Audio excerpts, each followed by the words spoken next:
Scott Morrison's taken aim at the United Nations in a bold foreign policy address in Sydney. The Prime Minister suggested unelected international institutions should not be setting the global agenda on issues such as climate change, flagging his government will seek more power in shaping the new world order.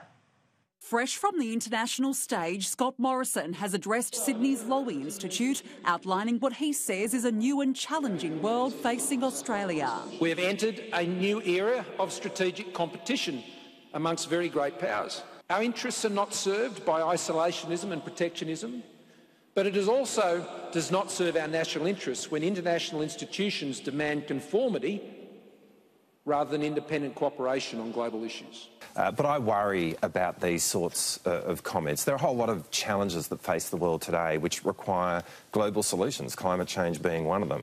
The world works best, I believe, when the character and distinctiveness of independent nations is preserved with a framework of mutual respect. And I think the sort of almost nationalistic talk that we hear at the moment in the speech last night, but also that we heard from the US President a few weeks ago, I actually think is not the right tone at this moment in time. The Prime Minister declared Australia will play a more active role in global rule setting in a bid to modernise multilateral frameworks. He's asked the Department of Foreign Affairs and Trade to provide a comprehensive audit of global institutions and rule-making processes. This will not only include our international efforts to support global peace and stability and to promote open markets based on fair and transparent rules, but also other global standards that underpin commerce, investment and exchange. And when it comes to China, when we look at negotiating rules of the future of the global economy, for example, we would expect China's obligations simply to reflect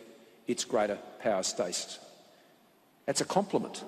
It's not a criticism. And that is what I mean when describing China as a newly developed economy. Scott Morrison ending with a nod to the country he serves. How good is Australia, Sir Frank? And may it ever be so. Danica Di Giorgio, Sky News.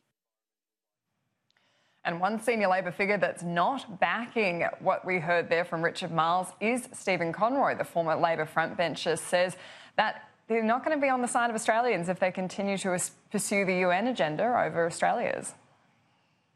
Scott Morrison is close to his John Howard moment, and I mean that in a positive political way for Scott Morrison, providing he avoids the extreme language and overtures of Trump. I think that this could be a defining issue for Scott Morrison in the same way Howard saying we'll decide who comes to this country, because if Labor has its traditional Pavlovian response that we will defend the UN and the international global system at all costs, when other countries are blatantly ignoring it and blatantly pushing their interests forward against Australia's interests under the cover of we're within the international system, then Labor will find itself on the wrong end of this politically in Australia, just like they spent 10 years or 15 years on the wrong side of the refugee debate in Australia.